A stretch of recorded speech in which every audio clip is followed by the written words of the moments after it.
நிழல்கள் தந்த பொன் மாலை ஒளியே, வைரமும் முத்தும் இணைந்த மாலையே, தைரிய தமிழே, கற்பனை மலையே, திரையின் உணர்ச்சி ஓவியமே, வரைய முடியுமோ உங்கள் காவியமே, கவிதை செங்கோல் கையிலே தாங்கி புவியாழும் புகழே, கவி பேரரசே, திரையின் உணர்ச்சி ஓவியமே, வரைய முடியுமோ உங்கள் காவியமே, கவிதை செங்கோல் கையிலே தாங்கி புவியாழும் புகழே, கவி பேரரசே, பாடற் பேரரசை பாடிட வருகவே.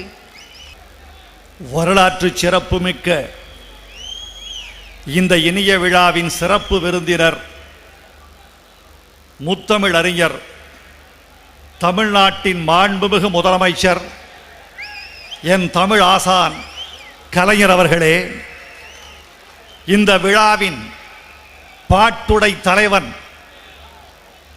வணக்கத்திற்கும் மதிப்பிற்கும் உரிய பெருமகன் TMS அவர்களே, இந்த விழாவை தன் 2 தோள்களிலும் தூக்கி சுமந்து TMS என்ற வரலாற்றுக்கு ஒரு கல்வெட்டு எழுதி கொண்டிருக்கும் என்னரும் அண்ணன் அஞ்சானஞ்சன் அழகிரி அவர்களே, நண்பர் ராமநாராயணன் அவர்களே, இந்த விழாவை தமிழ் மணக்க மணக்க தொகுத்து வழங்கி கொண்டிருக்கும் கவிஞர் கயல்விழி அழகிரி அவர்களே, மேடையில் அமர்ந்திருக்கும் மேன்மைக்குரிய பெருமக்களே, மாண்புமிகு அமைச்சர் பெருமக்களே, நாடாளுமன்ற சட்டமன்ற உறுப்பினர்களே, பாசத்திற்குரிய பத்திரிகையாளர்களே, பெரியோர்களே, நண்பர்களே, தாய்மார்களே, எங்கள் மதுரை மண்ணின் மைந்தர்களே, உங்கள் அனைவருக்கும் என்னுடைய அன்பான வணக்கத்தை தெரிவித்துக் கொள்கிறேன். இப்படி ஒரு விழா நான் எதிர்பார்க்கவில்லை. ஓராண்டுக்கு முன்னால் TMS அவர்களுக்கு ஓர் எளிய விழா நடத்தினோம். அண்ணன் அழகிரியை அழைத்தேன்.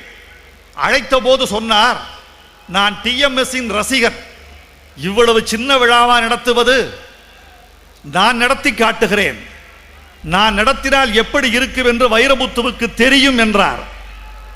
இப்போது தெரிந்து கொண்டேன் அண்ணன் அவர்களே, அந்த விழா ஏழைக்கேற்ற எள்ளூருண்டை, இந்த விழா அழகிரிக்கேற்ற அதிரசம் என்று புரிந்து கொண்டேன். இவ்வளவு பெரிய திருக்கூட்டம் ஒரு பாடகனுக்கு மதுரை பிறந்த சரித்திரத்தில் இதற்கு முன்னும் இல்லை, இதற்கு பின்னும் எடுக்க வேண்டும் என்றால் அண்ணன் அழகிரிதான் எடுத்தாக வேண்டும் என்று தோன்றுகிறது. TMS அவர்களே, இந்த விழாவின் மூலமாக உங்களுடைய ஆதங்கம் தீருகிறது. இந்த விழா ஒரு வரலாற்று சிறப்புமிக்க விழா. இந்த விழா இத்தனை பெரிய திருக்கூட்டத்தை ஓரிடத்தில் கூட்டியது மிகப்பெரிய சரித்திரம். இரண்டாவது மிகப்பெரிய சரித்திரம், எந்த தமிழ் அறிஞரை பார்ப்பதற்கு தமிழ்நாடு தவம் இருக்கிறதோ, எவர் தமிழையும் ஒரு சேர கட்டியாண்டு கொண்டிருக்கிறாரோ, எந்த ஒரு தனி மனிதனுக்கு 75 ஆண்டு பொது வாழ்க்கை வரலாறு இருக்கிறதோ, அந்த மாமனிதன் முத்தமிழறிஞர் கலைஞர் அவர்கள் உங்களுக்கு விழாவுக்கு வாழ்த்து சொல்ல வந்திருக்கிறார். இது பெரிய சிறப்பு. இதைவிட ஒரு முக்கியமான சிறப்பு இருக்கிறது.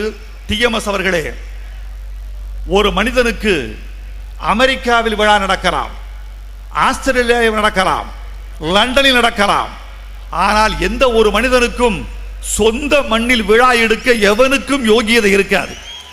சொந்த மண்ணில் எவனையுமே பாராட்ட மாட்டான். ஆனால் நீங்கள் நடந்த மண், வைகைக்கரை, இந்த மதுரை புழுதி, இந்த மேலமாசி வீதி, இந்த தமுக்கம் திடல், இதில் உங்களுக்கு இவ்வளவு பெரிய வரலாறு இருக்கிறது என்று சொன்னால், மதுரையில் பிறந்த எந்த ஒரு பாடகனுக்கும் இவ்வளவு பெரிய திருவிழா இல்லவே இல்லை என்பதை இந்த மண்ணில் அழுத்தம் திருத்தமாக சொல்லிக்கொள்ள விரும்புகிறேன். நண்பர்களே, இந்த விழாவில் நான் 2-3 கருத்துக்களை சொல்லி விடைபெற வேண்டும் என்று ஆசைப்படுகிறேன். ஏனென்றால் விமானத்திற்கு முதலமைச்சர் கலைஞர் அவர்கள் விடைபெற்று செல்ல வேண்டும். இனி TMS அவர்கள் ஏற்போரை நிகழ்த்த வேண்டும். நான் 20-30 நிமிடம் பேசுவதற்கான உணர்ச்சி இருக்கிறது என்னிடம். ஆனால் 10 நிமிடம் பேசத்தான் நேரம் இருக்கிறது எனக்கு. அந்த நேரத்தை நீங்கள் பொறுத்திட வேண்டும் என்று கேட்டுக்கொள்கிறேன். இந்த விழாவின் மூலமாக TMS என்ற தனிமனிதன் பாராட்டப்பட்டார் என்பது 2ஆம் பட்சம். ஆனால் TMS என்ற ஒரு பாடகன், இந்த மண்ணில் பிறந்த எளிய குடும்பத்திலே பிறந்த ஒரு பாடகன், இன்றைக்கு இந்த சிகரம் தொடுவதற்கு எத்தனை சிராய்ப்புகளை தாங்கி இருக்க வேண்டும், எவ்வளவு அவமானங்களை தாங்கி இருக்க வேண்டும், எவ்வளவு போராடி இருக்க வேண்டும். இளைஞர் திருக்கூட்டமே, உங்களுக்கெல்லாம் ஒரு கனவு இருக்கிறது. விழித்ததும் பணக்காரனாகிவிட வேண்டும், விழித்ததும் எழுத்தாளராகிவிட வேண்டும், விழித்ததும் மந்திரியாகிவிட வேண்டும், தூங்கும் போது கனவு காண வேண்டும், விழித்தால் நட்டதும் ரோஜா இன்றே பூக்கணும் என்று ஒரு போலி கனவு இருக்கிறது. இல்லை, வியர்வை சிந்தாமல் வெற்றி இல்லை, விதைக்காமல் அறுவடை இல்லை, சிராய்ப்புகள் இல்லாமல் உயரங்கள் இல்லவே இல்லை. இதே டிஎம்எஸ் இந்த மண்ணில் ஒரு மகா கலைஞனுக்கு ரசிகராக இருந்தார். அந்த மகா கலைஞர் யார் என்றால் தியாகராஜ பாகவதர். அந்த தியாகராஜ பாகவதர் 70 ஆண்டுகளுக்கு முன்னால் இந்த மண்ணுக்கு வருகிறார். இவருடைய கனவு தியாகராஜ பாகவரை பார்த்துவிட வேண்டும் என்பது, பாடிவிட வேண்டும் என்பது. அந்த தியாகராஜ பாகவதரை சென்று பக்கத்தில் சென்று பார்க்கிறார். உங்கள் பாட்டை நான் பாடுவேன் என்கிறார். எங்கே பாடு என்கிறார். தியாகராஜ பாகவதர் பாட்டை பாடி கட்டுகிறார் டிஎம்எஸ். உடனே அந்த ஏழிசை வேந்தன், அந்த கந்தர்வ கான புருஷன் ஒரு கேள்வி கேட்கிறார். ஏப்பா, என் கூட வந்துடுறையா? 70 ஆண்டுகளுக்கு முன்னால் இதே மதுரை மண்ணில் தியாகராஜ பாகவதர் டிஎம்எஸ் பார்த்து கேட்ட கேள்வி, ஏப்பா என் கூட வந்துடுறையா? எப்படிப்பட்ட தியாகராஜ பாகவதர் தெரியுமா? ஒரே படம் ஹரிதாஸ், 3 தீபாவளிகள் ஓடிய படத்திற்கு சொந்தக்காரர், தமிழ்நாட்டின் முதல் சூப்பர் ஸ்டார். அவர் முன்னெற்றி ஏறி இருக்கும் வழுக்கை, அந்த வழுக்கை போல வர வேண்டும் என்பதற்காக அந்த கால இளைஞர்கள் முடியிருந்தாலும் சுவரில் சென்று தலையை தேய்ப்பார்களாம், தியாகராஜ பாகவதர் மாதிரி வர வேண்டும் என்று. இன்னொன்று சொல்லுகிறேன், 1948 அதே தியாகராஜ பாகவதர் புனேயிலிருந்து சென்னைக்கு வந்து கொண்டிருக்கிறார். அரக்கோணத்தில் வண்டி நின்று விடுகிறது. காரணம், மகாத்மா காந்தியை சுட்டு விட்டார்கள். வண்டி நிற்கிறது, இறங்க முடியவில்லை. அந்த வண்டியில் தியாகராஜ பாகவதர் இருக்கிறார் என்ற ஒரு செய்தி தெரிந்து மகாத்மா காந்தியின் மரணத்தை மறந்துவிட்ட கூட்டம் அந்த ரயில் முழுக்க தியாகராஜ பாகவதர் பெட்டியில் வந்து நிற்கிறது. மீட்க முடியவில்லை, அவரை எடுக்க முடியவில்லை, கூட்டத்தில் சிக்கி நசுக்குகிறார். அப்படிப்பட்ட தியாகராஜ பாகவதரை ஒரு துணை நடிகர் ஓடி போய் தோளில் தூக்கி போய் இன்னொரு பெட்டியில் கொண்டு போய் சேர்க்கிறார். அப்படி காப்பாற்றிய துணை நடிகருக்கு பெயர் எம்ஜி ராமச்சந்திரன். எம்ஜி ராமச்சந்திரன் துணை நடிகராக இருந்து தியாகராஜ பாகவதரை காப்பாற்றிய காலம் அந்த காலம். அந்த தியாகராஜ பாகவதர் இவரை கூப்பிடுகிறார். ஏப்பா என் கூட வர்றியா? இவர் சொன்ன பதில், நாளைக்கு சொல்றேன். வீட்டில் வந்து யோசிக்கிறார். தியாகராஜ பாகவதரோடு சென்றால் அவருக்கு நான் கூஜாவாக இருக்க முடியும், ராஜாவாக இருக்க முடியாது, போக மாட்டேன் என்று அந்த எடுத்த முடிவுதான் இன்னைக்கு இந்த சிகரம்.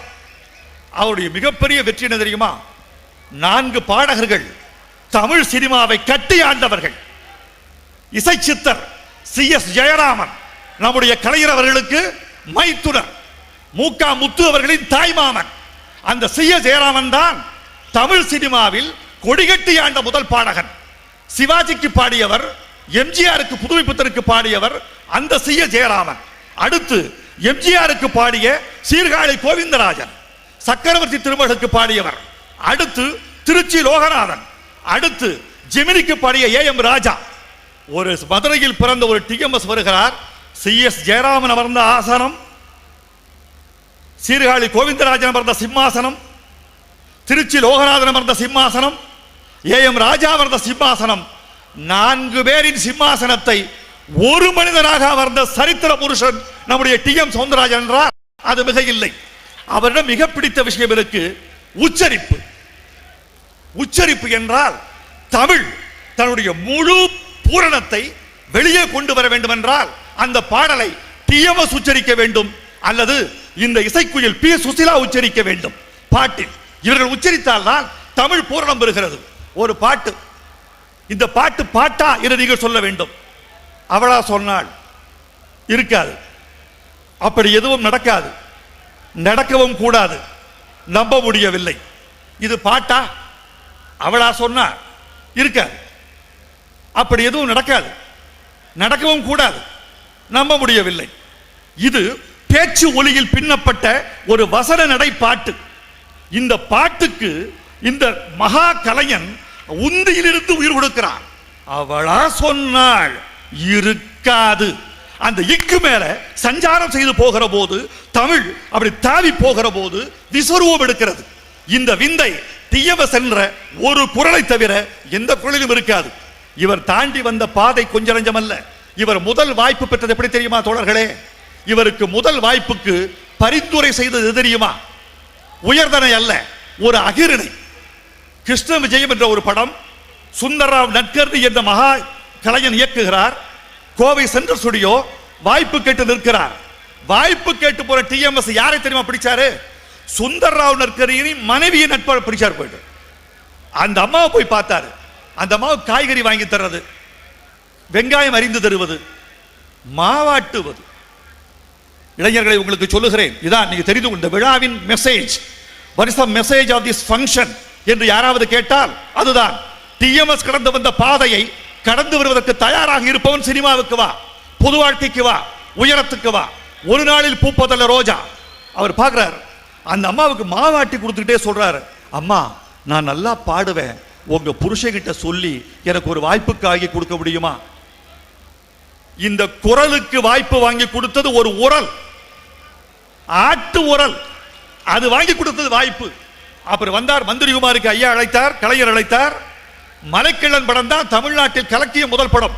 எத்தனை காலம்தான் ஏமாற்றுவார் இந்த நாட்டிலே என்ற பாட்டு தான் எம்ஜிஆர் அவர்களுக்கு மக்கள் கலைஞராக கொண்டு போய் சேர்த்த பாட்டு. அந்த பாட்டை பாடியவர் டிஎம்எஸ். இவ்வளவு பெரிய ஒரு மகா கலைஞன் நமக்கு கிடைத்திருப்பது ஒரு பெரிய பொக்கிஷம். அண்ணன் அழகிரி அவர்களே, உங்களுக்கு ஒரு வார்த்தை. ஒட்டுமொத்த தமிழ் உலகம் உங்களுக்கு நன்றி சொல்கிறது. ஒட்டுமொத்த உலகம் நன்றி சொல்கிறது. இந்த மகா கலைஞரை இந்த புதிய தலைமுறை அறியாது. இந்த புதிய தலைமுறைக்கு நீங்கள் தான் எடுத்து சென்றிருக்கிறீர்கள். எத்தனை இசையமைப்பாளர்களை சந்தித்திருக்கிறார் தெரியுமா? ஒருத்தரா ரெண்டு வாரா? ஜி ராமநாதிலிருந்து இன்றைக்கு வந்திருக்கிற புதிய இசையமைப்பாளர் வரைக்கும் அவர் பாடியிருக்கிறார். இசையமைப்பாளர்களுக்கு பணியாற்றுவது அவ்வளவு சுலபமான விஷயம் அல்ல. கலைஞரே கஷ்டப்பட்டு இருக்கிறார், கஷ்டப்படுத்தி இருக்கிறார்கள். இது இன்றைக்கு ஒரு பாட்டு சொன்னாரே டி கே ராமமூர்த்தி அவர்கள், மறக்க முடியுமா?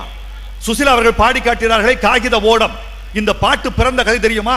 அந்த பாட்டு பிறந்த கதை தெரிந்தால் கலைஞர் என்ற மகா கலைஞனின் படைப்பாற்றலை இந்த மன்றம் உணரும். மாயவநாதன் என்று ஒரு கலைஞன், ஒரு பாடகன், பாடல் ஆசிரியர்.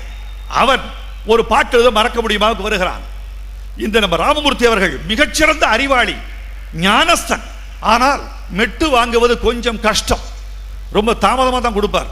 மாயவநாதன் கலைஞர் மாயவநாதனை வச்சு பாட்டு எழுது. மாயவநாதன் உட்கார ரெண்டு பேரும், மெட்டு வரல, நான் ஊருக்கு போகணும், மெட்டு கொடுக்குறீங்களா இல்லையா? வரலையே என்ன பண்ணுவேன், கொடுக்குறீங்களா இல்லையா? யோ என்னையா பெரிய மெட்டு மெட்டுக்கிற? மாயவநாதன் மாயவநாதன் மாயவநாதன் மாயவநாதன், இதாயா மெட்டு, எழுத முடிஞ்சா எழுது. புரியல அந்த ஆளுக்கு ஒன்றும். என்னையா என் பேரை சொல்லி பாட்டு கேட்கிறாரு. கோவிச்சுட்டே போயிட்டார் அந்த ஆளு. நாளைக்கு படப்பிடிப்பு, கலைஞர்கிட்ட போய் தகவல் போகுது. கலைஞர் சொல்லி என்ன ஏன் பாட்டு ரெடி ஆகல? கோவிச்சுட்டு போயிட்டாரு. ஏன் கோவிச்சுட்டு போயிட்டாரு? இல்லை அவர் மாயவநாதன் மாயவநாதன் மெட்டு கொடுத்தாரு, கோவிச்சுட்டு போயிட்டாரு. உடனே கலைஞர் எழுதுகிறார் அதே பாட்டுக்கு, மாயவநாதன் மாயவநாதன் மாயவநாதன் மாயவநாதன், காகித ஓடம் கடல் அலை மீது போவது போலே மூவரும் போவோம். மாயவநாதன் மாயவநாதன், இது மாயவநாதன் பாடி பாடுங்க. மாயவநாதன் மாயவநாதன் மாயவநாதன் மாயவநாதன். கலைஞன் என்ற ஒரு வசனகர்த்தாவில் இருக்கக்கூடிய மிகப்பெரிய பாடலாசிரியனை இந்த பாட்டு வெளியே கொண்டு வந்தது. இவ்வளவு சிரமம் நாம் கொண்டு வருவது. ஆனால் இத்தனை தாண்டி 60 ஆண்டுகளை தாண்டி இன்றைக்கு டிஎம்எஸ் இருக்கிறார் என்றால் அவர் குரலுக்கு கிடைத்த பெருமை மட்டுமல்ல, அவர் உள்ளொன்று வைத்து வெளியொன்று பேசாத நல்ல மனிதன்.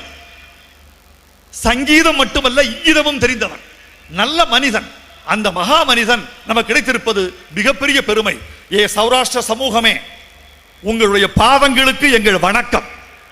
ஏன் தெரியுமா? இவ்வளவு பெரிய கலைஞனை இங்கே கொண்டு வந்து தமிழுக்கு அர்ப்பணித்திருக்கிறீர்கள். இந்த சமூகம் எப்போது தெரியுமா வந்தது? திருவரை நாயக்க மன்னனுக்கு ஒரு விசித்திரமான ஆசை இருந்தது. அங்கவஸ்திரம் தரித்துக் கொள்ள வேண்டும் என்ற ஆசை. இந்த அங்கவஸ்திரம் என்றால் அவனுக்கு ஒரே ஆசை, கழுத்தில் தரிப்பான், இடுப்பில் தரிப்பான், வேட்டியாக தரிப்பான். அங்கவஸ்திரம் என்றால் அவ்வளவு ஆசை. இந்த அங்கவஸ்திரம் குஜராத்தில் இருந்து வந்து கொண்டிருந்தது, பழைய குர்ஜரத்தில் இருந்து. அங்கிருந்து வருவதற்கு தாமதமாக இருப்பதற்காக குஜராத்தில் இருந்த சௌராஷ்டிர சமூகத்தை பெயர்த்து கொண்டு வந்து ஒரு 60 குடும்பங்களை கோயிலை சுற்றி பிடி வைத்தார். அப்படி வைத்த குடும்பங்களில் ஒருவர் தான் இந்த சௌராஷ்டிர புரோகிதர் குடும்பத்தில் வந்த டி.எம். சௌந்தரராஜன். ஒரு மன்னன் கொண்டு வந்து அழைத்து வந்து பட்டுநூல் கொண்டு வந்து வைத்த இந்த சமூகம் இன்றைக்கு பாட்டு நெசவு செய்து கொண்டிருக்கிறது. இந்த மகா மனிதனை மறந்துவிடக் கூடாது. தமிழ் சமூகமே, உனக்கு மறதி ரொம்ப அதிகம். நேற்று வரைக்கும் நீர்வாய்ச்சியவனை மறந்து விடுகிறாய், நேற்று உனக்கு பால் ஊட்டியவனை மறந்து விடுகிறாய், நேற்று வரைக்கும் உனக்கு ஒரு சாலை போட்டு கொடுத்தவன், நேற்று வரைக்கும் உணவு கொடுத்தவன் மறந்து விடுகிறாய். புதிய விஞ்ஞான கண்டுபிடிப்பு மறதியை கொண்டு வருகிறது. ஆனால் மறக்கப்படக்கூடாத கலைஞன் நம்முடைய டி.எம்.எஸ். அவருடைய புகழ் வாழ வேண்டும். 2023 அண்ணன் அழகிரி அவர்களே, நீங்கள் ஒரு விழா எடுக்க வேண்டும் இதே தமுக்கத்தில். 2023 100 வயது டி.எம்.எஸ்க்கு, 99 வயது கலைஞருக்கு, 70 வயது எனக்கு, 75 வயது அண்ணன் அழகிரிக்கு. இத்தனை பேரும் 2023 ஒன்று கூட வேண்டும். கலைஞரும் வர வேண்டும், முதலமைச்சராக நீங்களும் வர வேண்டும். இந்த கூட்டத்தில் வந்திருக்கிற ஒவ்வொருவரையும் 2023 விழாவுக்கு அழைக்கிறேன். வாழ்க டி.எம்.எஸ், வெல்க தமிழ். நன்றி, வணக்கம். ராஜரத்தினம் வைரமாம், ராணிரத்தினம் முத்தாம், இரண்டும் இணைந்தால் என்ன கம்பீரம். கவிமுகில் பொழிந்தது, நனைந்தோம் திளைத்தோம். நன்றி ஐயா.